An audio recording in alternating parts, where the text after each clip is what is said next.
Order! Order! You are an incorrigible delinquent at times. Behave yourself, man!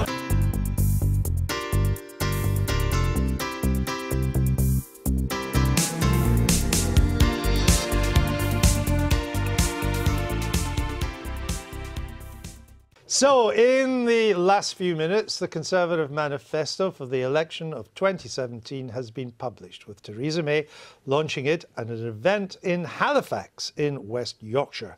She said it was a manifesto that would confront the big, difficult decisions that are right for our country in the long term. Now, of course, we only just got it. We're still digesting the document. I think Mrs. May is still speaking as well. But what have we learned so far? In a bit of a rush. Well, there are big changes in how social care is funded in England. Currently, anyone with assets, including their home, of over £23,250 has to pay the costs of residential care themselves. Under the Conservative plans, that threshold would increase to £100,000. But the value of your home will now also be included when assessing the eligibility for helping to pay for care provided in your own home. Under Conservative plans, these people will also have to pay for that care if they have assets, including their home, of more than £100,000. Property will not have to be sold during their lifetime to fund this care, but it will be recouped from the value of their estate when they die. Now, the winter fuel allowance for pensioners, which is between £100 and £300 a year, that's now going to become means-tested.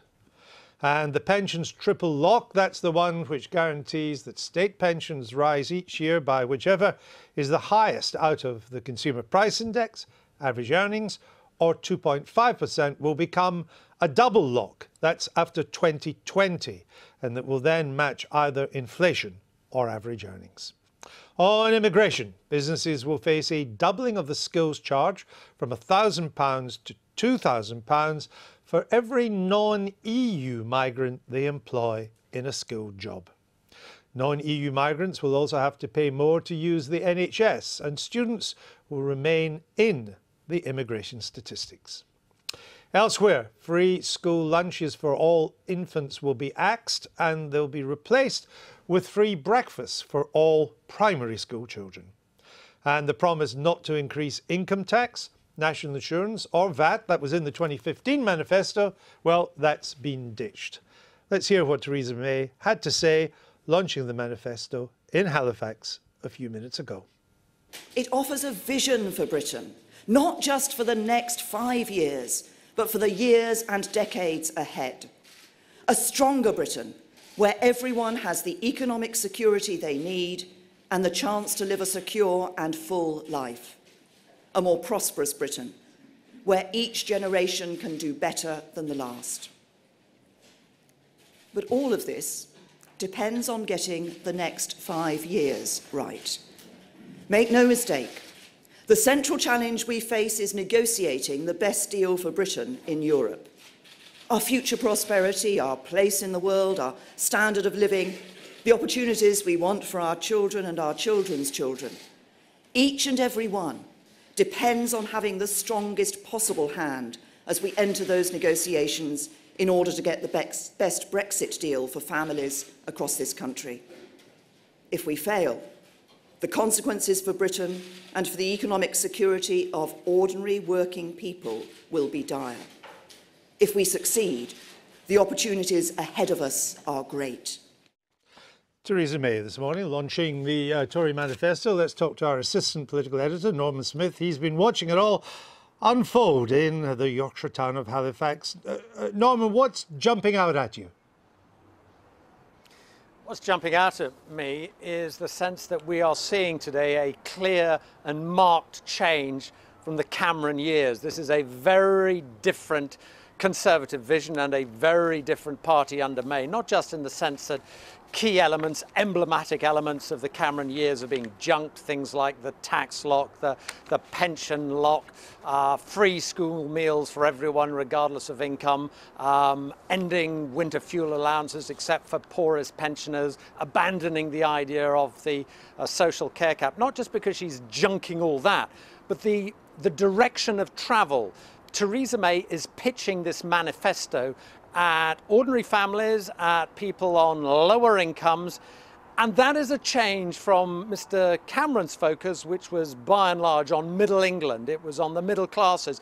It was on protecting pensioners. That is now gone. That is now being put to one side, particularly in terms of pensioners. Mrs. May stressing about the need for intergenerational fairness. Why should younger taxpayers have to pick up the tab for older people to pay for care costs? And again, so many of the changes that she's introducing, you look at the field of employment rights, changes to working conditions, changes to your right to ask for leave, changes which, you know, the TUC described as promising. These are reforms designed to help people, yes, who have a job, yes, who have a family, yes, who maybe have a house, but by no stretch of the imagination are they comfortable. And that is an entirely different pitch for the Tory party. And I'm struck how many times over the years we have talked about blue conservatism, blue collar conservatism.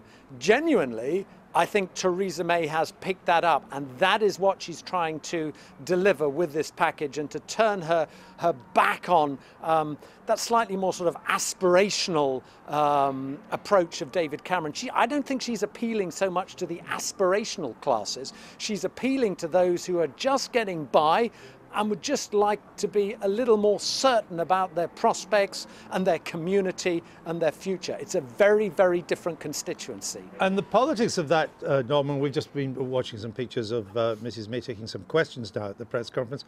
The politics of that is that, let's assume she thinks it's the right thing to do anyway, but politically it also helps her to appeal to seats in the Midlands and in the north of England, which the Tories haven't really had much success in for perhaps a generation. Yeah, I think that's absolutely true. I mean, you know, there is the obvious tactical move to claw back Labour voters who she believes, frankly, have given up on Jeremy Corbyn. She wants to get them. But it's more than that. I think Mrs. May takes the view, and the lesson she learned from Brexit was not just people wanted out of the European Union, but she believes Brexit was also a howl of rage and impotence from ordinary families who felt by and large their views, their values were ignored, their stalled living standards were not being addressed by politics as usual. And that was partly what Brexit was about. And she has taken that lesson and is refashioning the approach of the Conservative Party to address that constituency. And it is a fundamental sort of repositioning of the Tory party. And there will be losers. And the losers are, you know, people who pretty much routinely signed on the dotted line for the Tory party. Pensioners in particular, big time losers today. Business, again, traditionally straight down the line Tories, they lose too, not just with the raft of new employment measures, red tape, regulation, new taxes, new charges on bringing in labour from abroad. Now, you know, business will say, hang on, we're trying to grow a business, grow the economy. There is a labour shortage in this country. We have to bring people in. Theresa May is saying, well, that's as may be, but people are concerned about immigration. So we're going to address that first. She is prioritising the Brexit community, who are worried about the changing landscape in Britain, about their changing communities, which they put down to large-scale immigration. And that, in her mind, comes before traditional Tory focus on encouraging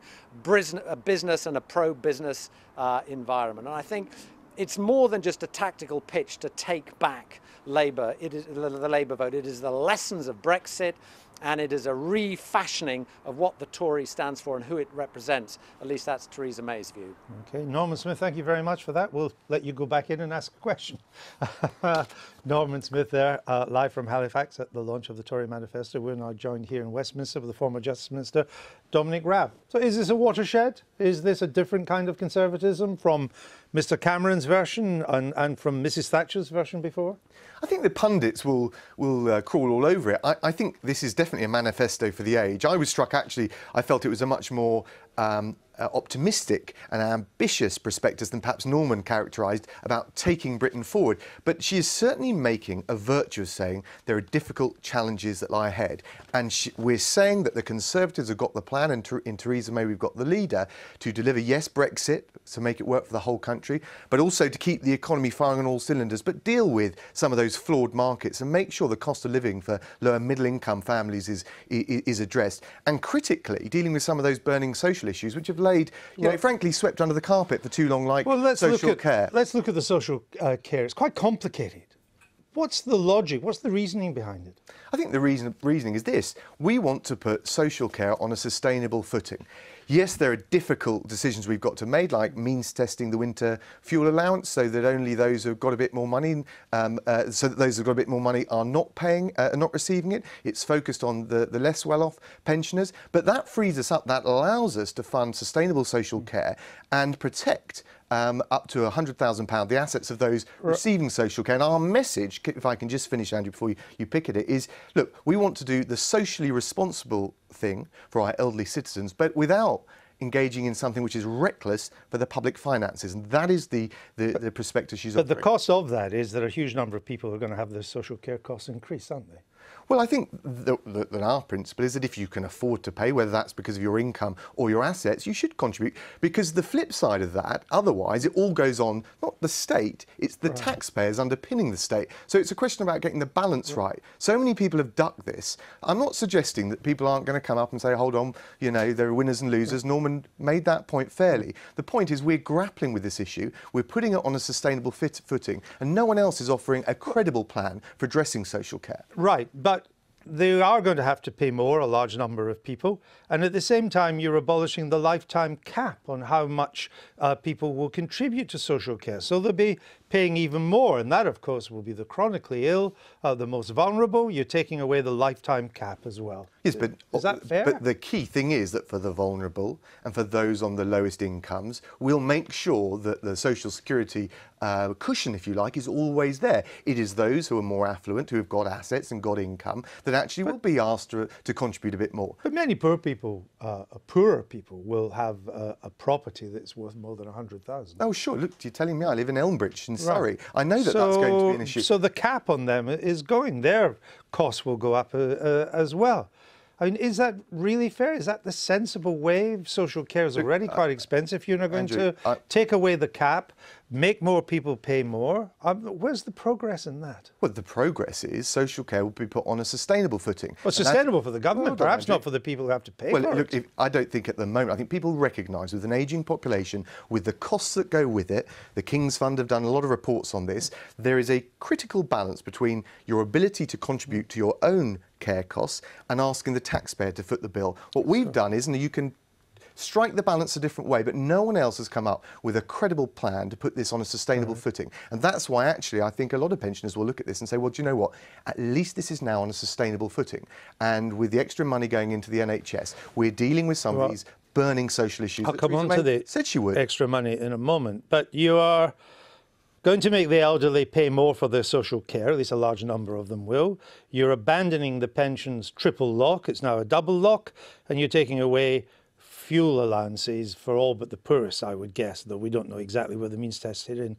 So anything else you'd like to hit pensioners with? Well, hold on. That's a hat trick. Would you want to go for a fourth? You picked out the negatives. That's your job. Look, the flip side is we're protecting the assets of those benefiting from social care up to £100,000, and the triple lock is turning into a double lock. What we've said is that up until 2020, we were protecting the triple lock because the state pension had been so dumbed down under Labour, and from that point on, it will still be protected. It will still increase, but it is a triple whammy against pensioners, in line with prices or wages. So what that does is it puts the state pension, it puts social care on a sustainable footing. Theresa May stood up there and said, this isn't easy.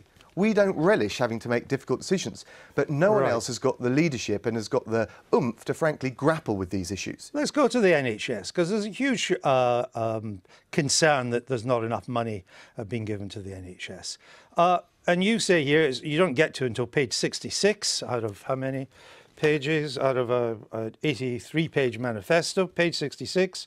We will increase NHS spending by a minimum of £8 billion in real terms over the next 5 years.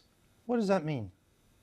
Well, look, you've got a copy of the manifesto. We're saying that extra investment will go in at a minimum of £8 billion. That's new money going into the NHS. Yes, it's an annual sum.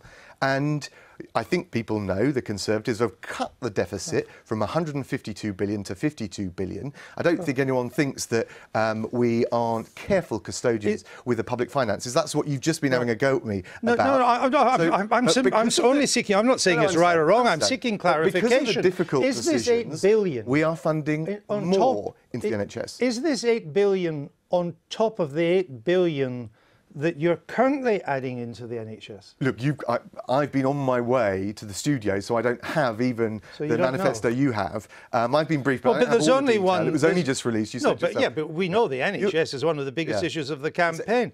And so I just want to check, because I've got the spending figures here from the Department of Health.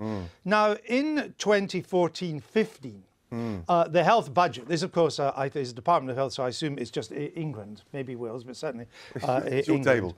Well, actually, it's your government's table. Yeah, but you fished it out. It's the Department of Health. Yeah, but by fishing it out doesn't mean I own it. It's your figures. You can look at 20. Stop filibustering. Let's get to the facts.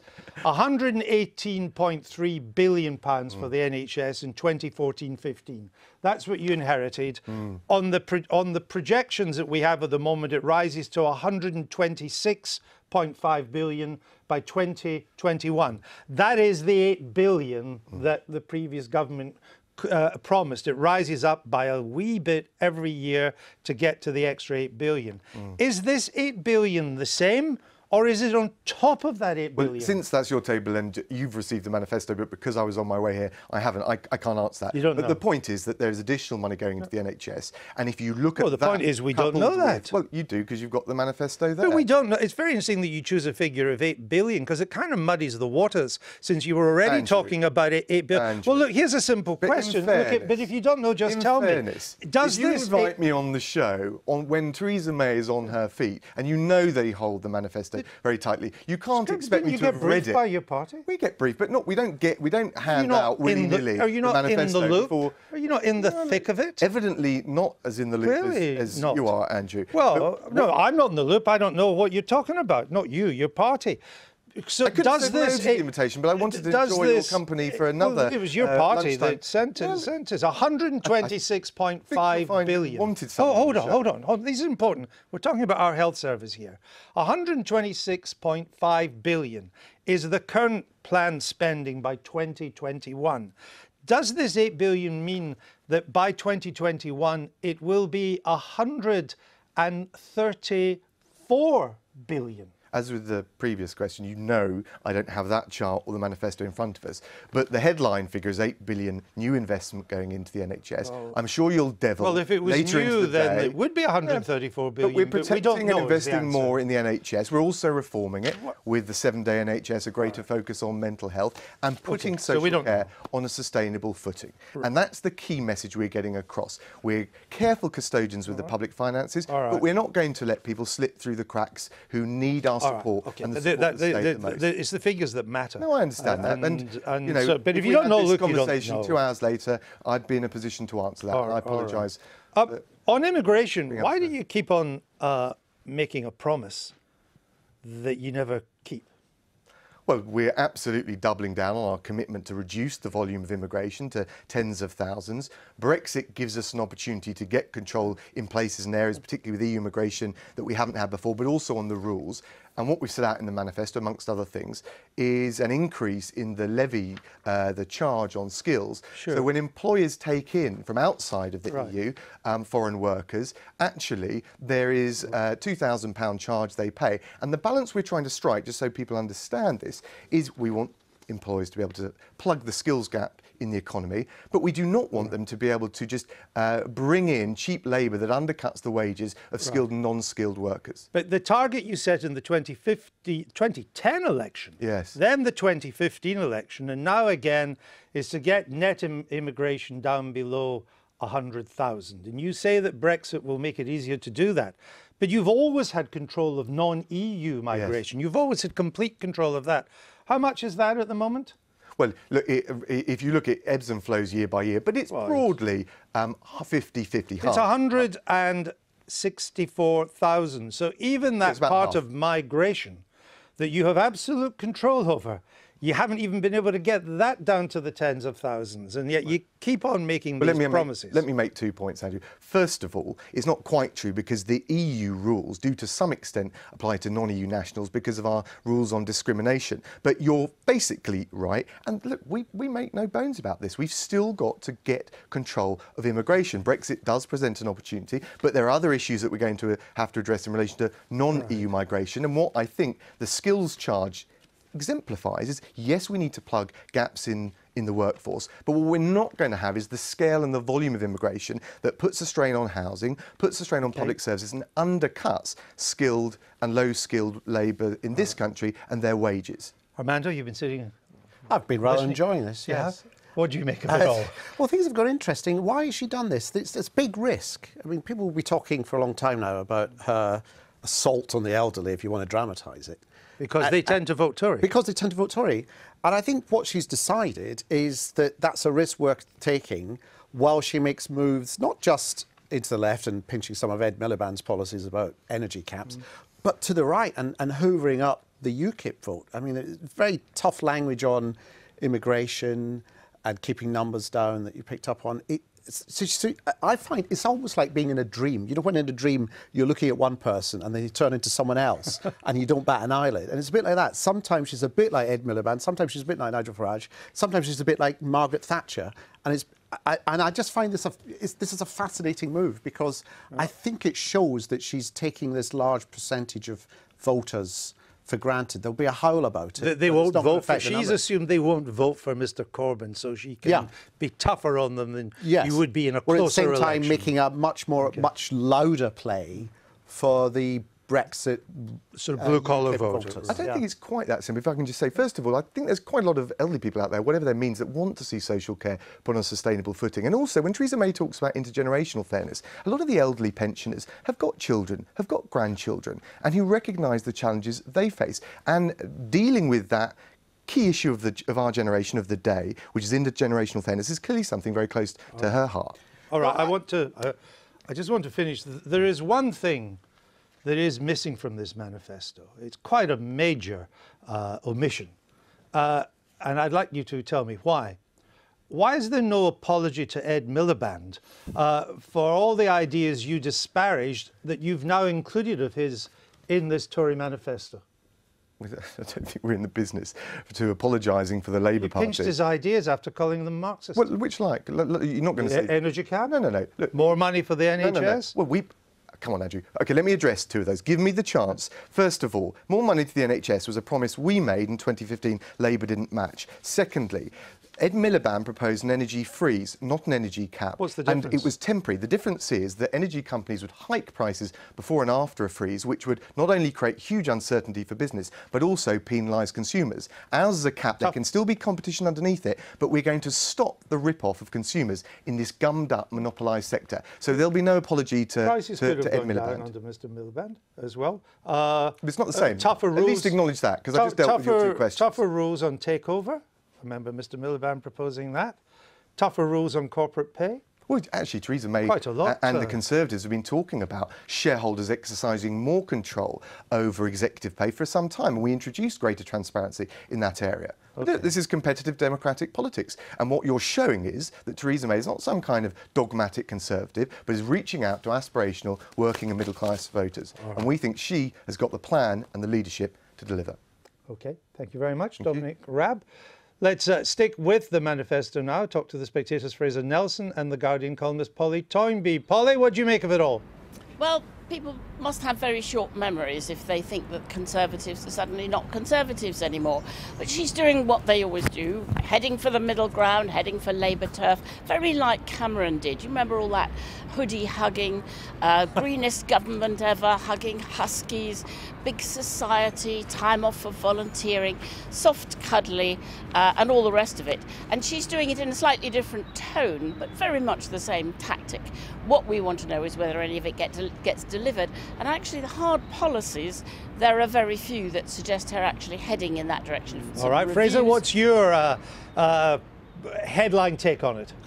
Well, a lot of people wondered what happened to the Edstone after the last general election. Now we know it's been reincarnated as an 84-page Conservative manifesto. It was a significant move to the left on economic issues. You've got the kind of anti-corporate issues that they're being portrayed as asset strippers, and there's going to be new rules, quite significant new rules, allowing the Prime Minister to stop foreign takeovers, any old takeovers in fact. But also significantly, she's given herself until the middle of the next decade to balance the books. Now, George Osborne said it would be 2015. Now she's saying no, 2025, 2026. That means Britain will go for something like a quarter century without having got rid of the deficit. So fiscally, I think we can see lots more spending here and not too much worries about how that spending is going to be paid for.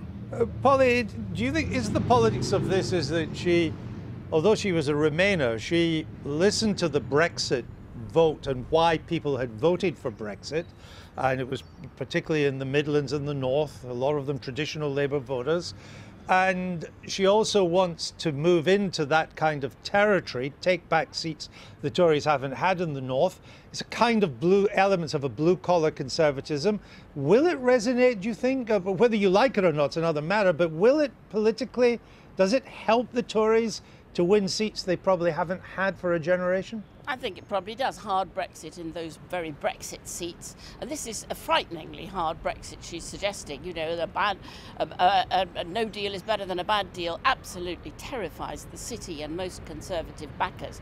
Also, a lot of it is Labour's been accused of a fantasy manifesto, but if you look at her pledge on immigration, it is impossible. She can go around the Midlands and tell them she's going to reduce it to the tens of thousands, but she's been Home Secretary, she couldn't do it. We have 154,000 students alone. We have 55,000 doctors and nurses. You go through each category, and none of them will say which category is it that they are going to actually cut back. Which industry is going to be hit? You know, is it going to be the NHS? Is it going to be agriculture? She doesn't say, because it can't be done and it won't be done. But never mind, it'll get her through the election swearing that black is white and white is black. Yeah, and have me asking the same questions again and again. It's like Groundhog Day. Fraser, if you think, and what I mean is, if the Conservatives think that older voters are just not going to vote for Mr. Corbyn's Labour Party, if you think that you're going to win by a landslide as well, then maybe you can take some risks on policies for old age pensioners. That's exactly what she's done. But is it not still risky? There's still an element of risk in this, I would have thought. Well, last time I looked, she had something like a 50-point lead amongst older voters. Now, you can't get more impregnable than that. And previously, whether it's Labour or Tory, party leaders have thought they had to bribe the elderly to win an election, coming up with all sorts of affordable bribes. Now, she has, I think quite rightly, got rid of that, but what she hasn't done is to repair the cuts being made to the working age people. So she could have said, look, I'm going to restore generational fairness, I'm not going to raise the pension by as much, but I'm going to go a bit easier on the tax credit cuts. Now she hasn't done that, so which I'm sad about, but I do notice that she does think she can now break the addiction to bribing the elderly. Polly, just finally a quick one to you. There is a new poll in the Standard this morning, or as we call it now, the Daily Osborne, which does show the gap is narrowed. Labour's now only 15 points behind. Is in your view, is there still some hope for Mr. Corbyn?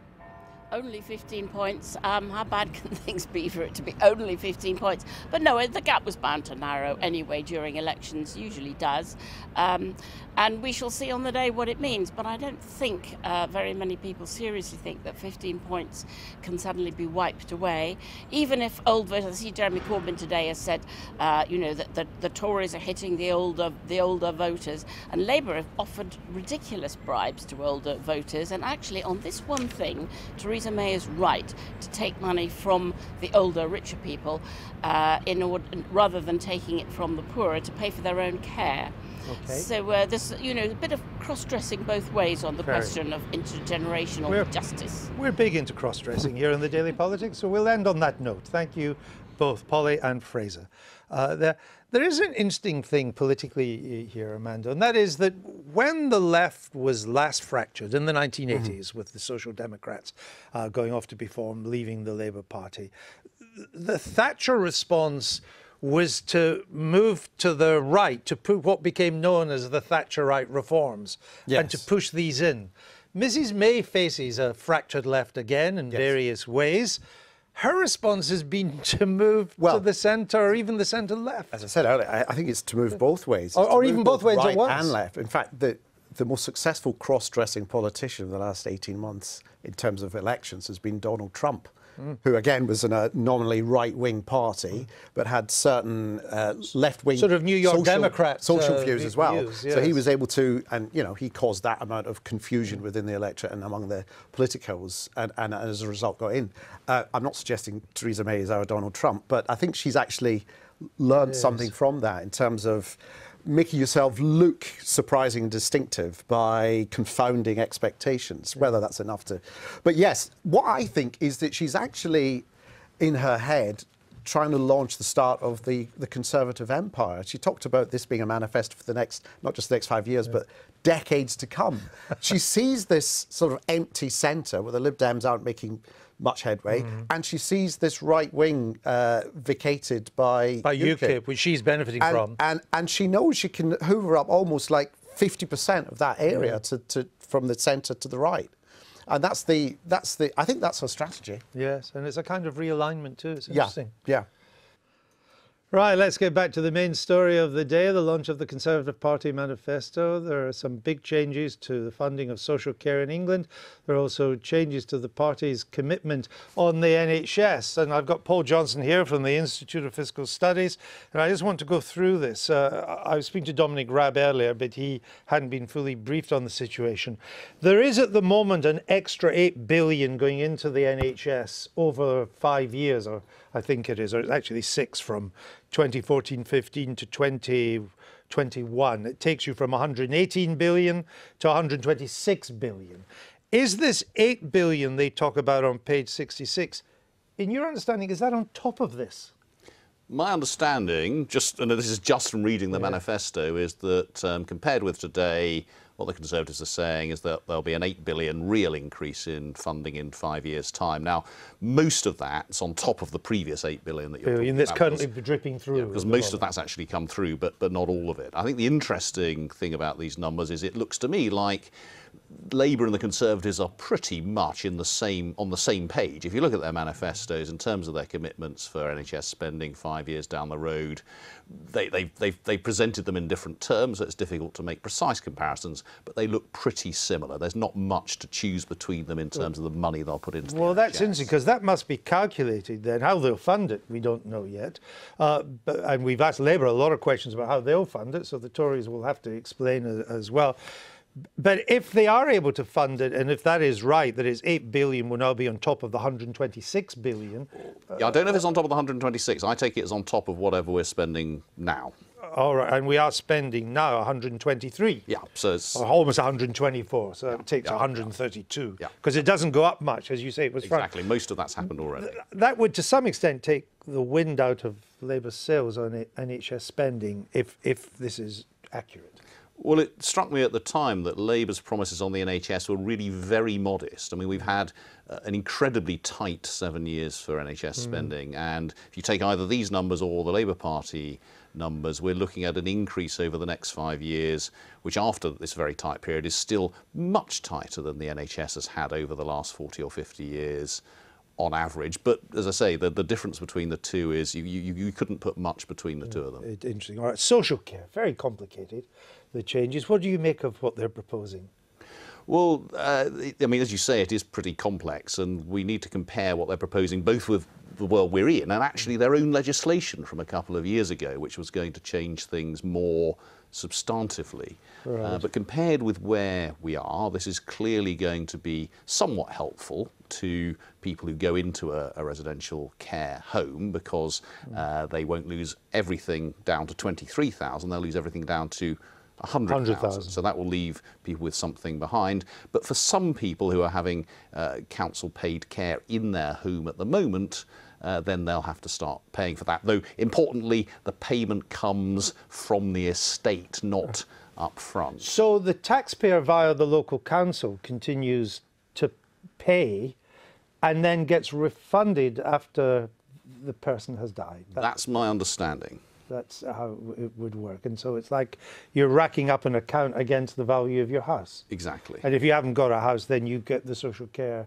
is yours anyway. That's my understanding of how it would work. And so essentially, the people who pay in the end are the heirs of the people who get because they don't social inherit care, because they'll inherit less than they otherwise would have done. Is this is different from Labour's proposals on social care? My understanding from the Labour manifesto was that they simply talked about the amount of extra money they would spend on social care. Yeah, I didn't look in detail at that, but I didn't understand them to have significantly changed the structure of social care. And I don't know how they were intending to do that. Will this, do you think, be a risk with the elderly vote, which is pretty solidly... well, two things about it. One, it turns out, we were speaking to Amanda earlier, it turns out the way younger people don't quite, and secondly, it does skew quite strongly Tory. If it's complicated, it might be quite hard to just explain exactly what it is you have in store. Well, I think it might be quite complicated. I think it might be difficult to explain. I think there are clearly some trade-offs here, and you see this actually throughout the manifesto. I mean, the Conservatives are saying we would spend more on social care, particularly because we'll protect more of the assets of people down to that 100,000 mark. But they're actually saying we'll pay for that by reducing the winter fuel allowance for Does that save a lot? pensioners. It saves $1.5 billion. I mean, not huge. Do we know what it means to who still get it? Do we know that yet?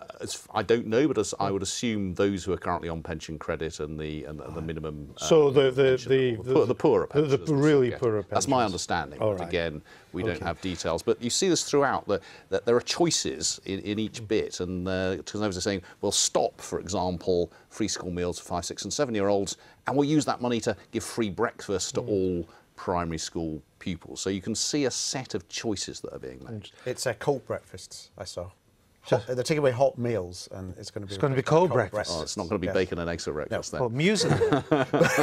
No baked beans. I'm still struggling to understand the social care thing, and the fact that you're both experts in your field, and are still trying to get together. I think it's going to play very, very bad. It's good. Well, the politics of it will be interesting, whether it's right or wrong. What they do. Negative headlines. Just very brief. When will we get your analysis of the Tory manifesto, tax and spend? Well, we're having an event on Tuesday where we'll go through all of the of the manifestos. I guess I'll see you there. Thank you. I've been getting